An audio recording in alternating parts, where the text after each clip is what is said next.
Zbulimi më i trazuar i psikologjisë së Jungut nuk kishte të bënte me zemërimin. Kishte të bënte me njerëzit që nuk zemërohen kurrë, dhe pse kjo liri i bën ata psikologjikisht të paprekshëm. Por ajo që e bën këtë fenomen vërtet shqetësues është se nuk është thjesht ide teorike.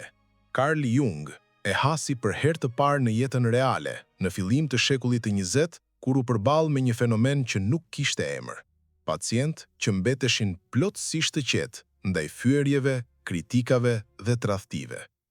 Nuk ishin të mpirë, nuk shtypnin asgjë. Ata kishin kaluar nëpër një transformim të thellë psikologjik. Jung e quajti këtë gjendje paprekshmëri emocionale dhe e konsideroi zbulimin e tij më shqetësues. Sot do të kuptosh procesin e plot dhe mekanizmat psikologjik që, sipas Jungut, mund ta bëjnë një njeri të mos ndikohet nga sjellja e të tjerëve. Rasti që filloi gjithçka. Gjithçka filloi me një pacient që Jung dokumentoi në shënimet e tij. Një tregtar i suksesshëm nga Gjeneva. Ai erdhi një ditë në klinik jo sepse vuante, por sepse qetësia e tij absolute po i tremte të tjerët. Ky biznesmen kishte ndërtuar një firmë eksporti në mes të kaosit ekonomik të pasluftës, por punonjësit e tij jetonin në ankth, jo nga mizeria e tij, por sepse asgjë nuk mund të depërtonte në të. Fyerjet rrëshqitin mbi të si ujë mbi gur, kritikat e bënin kurioz, jo defensiv. Tradhtia e bënte kurioz, nuk e plagoste. Gruaja e tij e solli atë te Jung me fjalë të dëshpëruare. Doktor, burri im nuk mërzitet për asgjë. Dje i tregova se kisha një lidhje tjetër për 6 muaj. Ai më bëri 3 pyetje. A isha e lumtur? A kisha nevojë për ndonjë gjë prej tij? Dhe a doja ta vazhdoja martesën apo jo? Por ja çfarë zbuloi Jung, që ndryshoi gjithçka. Ky njeri nuk ishte impir emocionalisht, nuk shtypte asgjë. Ai kishte mësuar ta shikonte secilën goditje si pasqyrë. Një pasqyrë që reflektonte pjesë të vetvetes, që nuk i kishte kuptuar ende plotësisht. Jung e quajti këtë parim efektin e pasqyrës së hijes. Çdo person që të zëmëron, po të tregon diçka për pjesën tënde të pavetdijshme. Shefi që merr meritën e punës tënde, pasqyron frigën tënde nga të kërkuarit të drejtës tënde. Partneri që nuk shpreh emocione, mund të pasqyrojë frigën tënde nga distanca emocionale ose refuzimi. Miku që vonon gjithmonë, po pasqyron nevojën tënde për kontroll. Biznesmeni nga Gjenova e kishte zotruar këtë parim pas një tradhtie shkatërruese biznesi. 3 vjet më parë. Partneri i tij më i ngushtë kishte vjedhur klientin e tij më të madh dhe gati e kishte rënuar kompaninë. Por në vend të hakmarrjes, biznesmeni pyeti: "Çfarë pjese të mia po pasqyron ky person?" Përgjigjja e tronditi. Lakmia e partnerit pasqyronte frigën e shtypur të tij nga varfëria. Pandershmëria e partnerit pasqyronte prirjen e tij për t'i fshehur ndjenjat e tij të vërteta. Tradhtia e partnerit i tregonte atij kapacitetin e tij të vetë për egoizëm. Duke u përballur me këto aspekte të hijes, në vend se t'i projektonte mbi të tjerët, biznesmeni nga Gjenova arriti atë që Jungu e quajti paprekshmëri psikologjike. Ai e shihte atë që bënin të tjerët si informat për ata dhe jo si diçka personale ndaj tij. Jungu e quajti këtë pjesë nga procesi i integrimit të hijes. Kur dikush të ngacmon, ndalo dhe pyet: "Çfarë tek ky person më shqetëson deri në palc? Ku e shfaq edhe unë këtë tipar, qoftë edhe në formë shumë më të vogël? Çfarë po mundohet të më mësoj ky moment?" Sepse jeta nuk dërgon mësues të bukur, dërgon njerëz që të ngacmojnë. Arlinda, një arkitekte, ndihej e nxitur vazhdimisht nga kolegja e saj Mira, e cila ndërhynte gjatë takimeve. Duke përdorur metodën e Jung, çfarë gjykoi te Mira? Nevojën e saj për vëmendje. Ku e bëj edhe unë këtë gjë? Kuptoi se edhe ajo dominonte bisedat kur ndihej e pasigurt. Çfarë po më mëson? Zemërimi ndaj Mirës ishte frustrim me vetësjelljen e saj. Sa po Arlinda pranoi këtë aspekt të hijes, ndërhyrjet e Mirës pushuan ta shqetësonin. Mund t'i shikonte si pasiguri të koleges, jo si sulm ndaj vlerës së saj. Kjo është fuqia e pasqyrimit të hijes, e transformon të nxiturin në mësues. Por hulumtimet e Jung zbuluan diçka edhe më shqetësuese. Njerëzit e paprekshëm emocional nuk kishin reflekse më të ngadalta, nuk ishin më të ftoftë. Ata kishin zbuluar një hapësirë psikologjike që shumica njerëzve nuk e aksesojnë kurrë. Hapësirën midis stimulit dhe reagimit. Një çast të vogël, pothuajse të padukshëm, midis asaj që ndodh dhe asaj si reagojmë. Biznesmeni nga Gjenova ja përshkroi këtë moment kështu Jungut. Doktor, kur dikush më fyen ose më ngacmon, ndodh diçka e çuditshme. Koha duket se ngadalsohet. Ndjej sikur ka një çast të vogël, pothuajse i padukshëm, midis fjalëve të tij dhe reagimit tim. Mund t'i shoh fjalët duke ardhur drejt meje, por në vend se të më godasin, ato qëndrojnë të pezëlluara në ajër. Në atë moment, kam zgjedhje. A do t'i kap këto fjalë dhe t'i bëj të mijat, apo do t'i lë të kalojnë nëpërmes meje? Dhe në atë çast, jam i lirë. Mund të zgjedh çfarë të bëj me to. Jung kuptoi se biznesmeni kishte zbuluar atë që ai e quajti boshllëkun e reagimit. Një hapësirë psikologjike ku zgjedhja e vetëdijshme zëvendëson reagimin e pavetëdijshëm. Shumica e njerëzve e përjetojnë nxitjen dhe reagimin si një ngjarje të vetme të pandashme. Por ata me paprekshmëri emocionale kishin mësuar të futeshin në atë boshllëk dhe të zgjidhnin reagimin e tyre. Ky zbulim kundërshtoi gjithçka që psikologjia kishte kuptuar deri atëherë për natyrën njerëzore. Çka ishte më interesantja? Jungu zbuloi se me trajnim të veçantë, çdo kush mund të hynte në këtë hapësirë dhe të zgjidhnin se si të reagonin.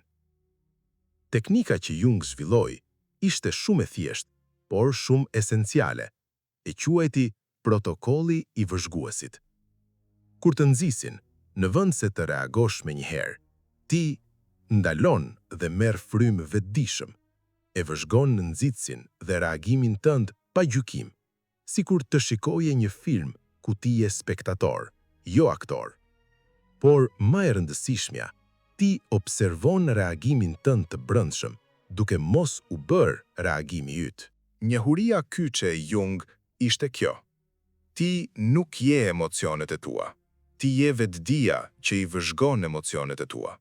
Kur dikush nxit zemërim tek ty, ai zemërim është informacion, jo identitet. Mund të zgjedhësh ta veprosh, ta shqyrtosh, ose thjesht ta lësh të kaloj. Njerëzit që kishin fituar këtë aftësi, kishin një të përbashkët. Atyre nuk ju interesonin dramat e zakonshme me të cilët merreshin gjithë të tjerët. Atyre nuk ju interesonte të kishin të drejtë ose të dëshmonin vlerën e tyre. Kjo gjë i bënte ata tepër të fuqishëm, por edhe të izoluar nga ata që ende reagonin si zinxhir veprimesh. Këta njerëz mund të zgjidhnin të reagonin, por sipas vlerave të tyre dhe jo sipas impulsit. Hulumtimet e Jung zbuluan gjithashtu se njerëzit që nuk zemërohen kurrë kishin ndërtuar atë që ai e quajti kështjella kufish rreth hapësirës psikologjike. Ndryshe nga kufit fizik, këto ishin bariera të padukshme që përcaktonin çfarë mund dhe çfarë nuk mund ta prek gjendjen e tyre brendshme. Biznesmeni nga Gjenova e shpjegoi kështu.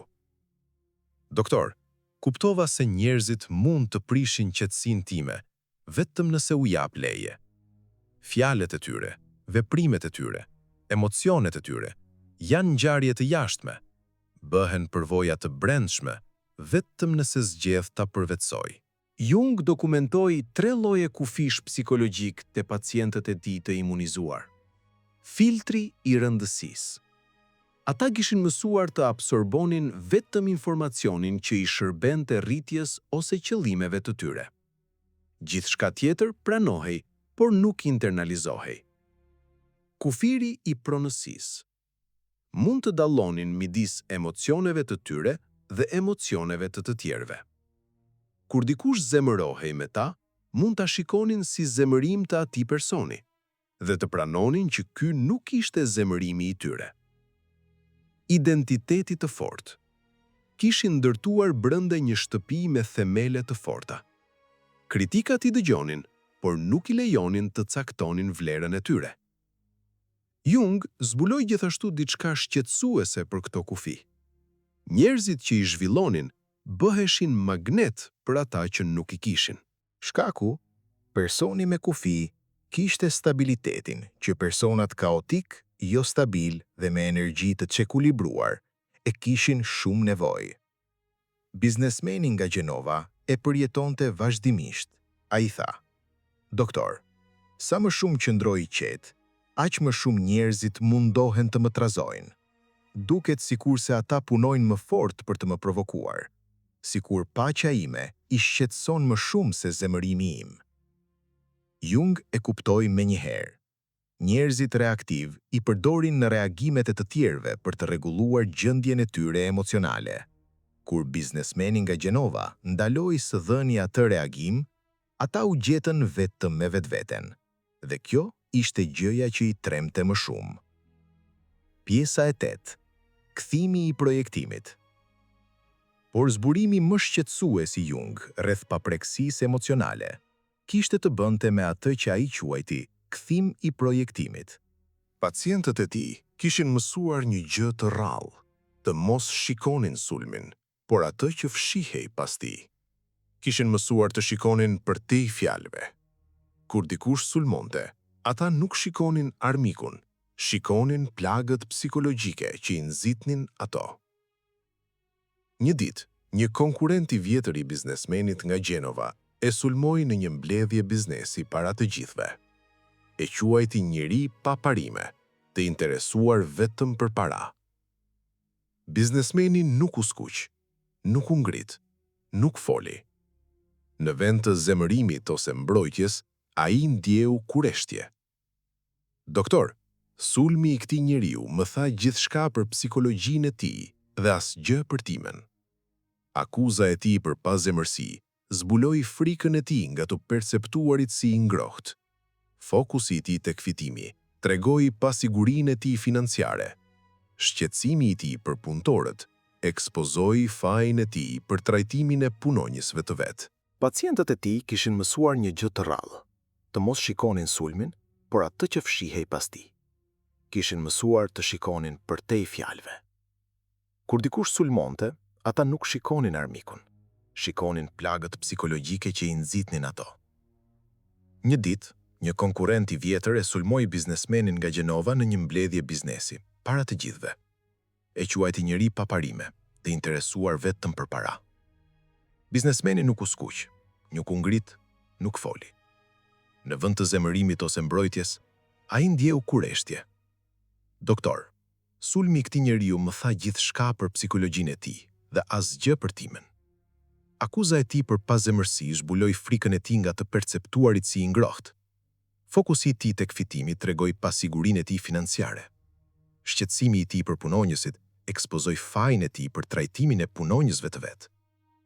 Jung kuptoi se biznesmeni kishte zotruar atë që Jung e quante shikim psikologjik transparent, aftësinë për të parë nëpërmjet sulmeve sipërfaqësore deri te dinamikat psikologjike bazë. Kjo ishte shqetësuese sepse tregonte se njerëzit nuk luftojnë me të tjerët, por luftojnë me veten e vet. Në shumicën e rasteve, njerëzit nuk e sulmonin njëri tjetrin, por sulmonin gjërat e pazgjedhura tek vetja. Ata që kritikojnë ambicien tënde, janë ata që i kanë lënë ambicjet e tyre të vdesin ngadalë. Kritikat për pamjen tënde vijnë nga ata që nuk janë të kënaqur me pamjen e vet. Kritikat për ndryshimin tënd vijnë nga ata që duan të ndryshojnë qëmoti, por kanë frikë dhe nuk e bëjnë dot. Dhe paradoksalisht, njeriu që bëhet i padepërtueshëm psikologjikisht nuk lëndohet nga kritikat e të tjerëve, por fillon të ndjej keqardhje për dhimbjet, pasiguritë, mosbesimin e tyre. Si bëhet rikthimi i projektimit? 3 pyetje diagnostike të kthimit të projektimit. Kur dikush të sulmon, pyet: çfarë cilësie po sulmojnë ata tek unë? Ku mund të luftojnë ata me këtë cilësi të njëjtë? Çfarë dhimbjeje ose frike mund ta nxjisë këtë sulm? Blerina mbyllte shitje të mira shumë shpesh. por çdo herë kolegja e saj Sonjana gjente diçka. Po, por klientin e pate të lehtë. Blerina nuk reagoi. Ajo pyeti, çfarë po sulmon Sonjana? Aftësinë time për të shitur. Ku mund të luftoj edhe ajo me këtë? Po, javën e kaluar kishte thënë se ndihej e pasigurt a do kishte shitje këtë javë. Çfarë dhimbje nxiste këtë reagim? Frika e saj nga ekspozimi i jo profesionalizmit të vet. Kjo njohuri e transformoi reagimin e Blerinës. Në vend se ta merrte kritikën personalisht, mund ta shikonte si projektim i pasigurive të koleges. Ajo filloi t'i përgjigje profesionalisht, duke e ruajtur qetësinë e brendshme. Por Jungu zbuloi se fatkeqësisht një njohuri e tillë mund të sjellë edhe në izolim, sepse njeriu me paprekshmëri emocionale nuk i shikonte njerëzit sipërfaqësisht, por shikonte fëmijën e lënduar brenda tyre. Dhe ajo që do zbulojmë në vazhdim, do tregoj se si personat me psikologji të tillë të mos humbin lidhje me një teknik të veçantë. Alkimia emocionale. Zbulimi final i Jungut rreth paprekshmërisë emocionale ishte edhe më i habitshëm për ata që e kuptuan. Pacientët e tij nuk kishin mësuar vetëm ta shmangin sulmin, kishin zhvilluar atë që ai e quajti alkimi emocionale, aftësinë për ta transformuar çdo sulm në arë psikologjik. Biznesmeni i tha Jung diçka që e habiti. Doktor, njerëzit që më ngacmojnë janë bërë pjesa më e çmuar e jetës sime. I shoh si mësues që po më sjellin pikërisht mësimet që kam nevojë për rritjen time. Sa më shumë dikush më nxit, aq më shumë kam çfarë të mësoj nga ai. Psikologjia normale të mëson të mbrohesh. Biznesmeni kishte mësuar diçka tjetër, të hapesh. Jo ndaj çdo gjëje, por ndaj asaj që dhemb, sepse aty, pas dhimbjes, fshihej gjithmonë diçka që ja vlente të kuptoje. Ai shikonte këta njerëz si një mundësi rritjeje. Dhe me një aftësi të tillë, ti ke kapacitetin të bëhesh i paprekshëm, sepse sfidat, sulmuesit, nuk të dobësojnë, ata të bëjnë ende më të fortë, të mësojnë. Një alkimi e tillë përbëhej nga këto 3 procese shumë specifike. E para, minierat e sulmuesve, nxjerrja aktive e njohjes së vlefshme nga çdo person që të sulmon. E dyta, takimi me hijen, përdorimi i sjelljes së të tjerëve për të identifikuar dhe shëruar plagët e tua psikologjike. 3. Dobësia si material ndërtimi, konvertimi i çdo dobësie të zbuluar në një fuqi të zhvilluar. Agimi drejtonte një ekip prej 8 njerëzish, i zgjuar, i përkushtuar, por çdo mbledhje mbaronte një lloj. Ai fliste, të tjerët heshtnin, dhe punët mbeteshin pa qarta. E nervozonte heshtja e tyre. E prekte mungesa e iniciativës. Një ditë u pyet: çfarë po më mëson kjo heshtje e tyre, që priste t'i ndanin mendimet e tyre pa i kuptuar motivimet e tyre?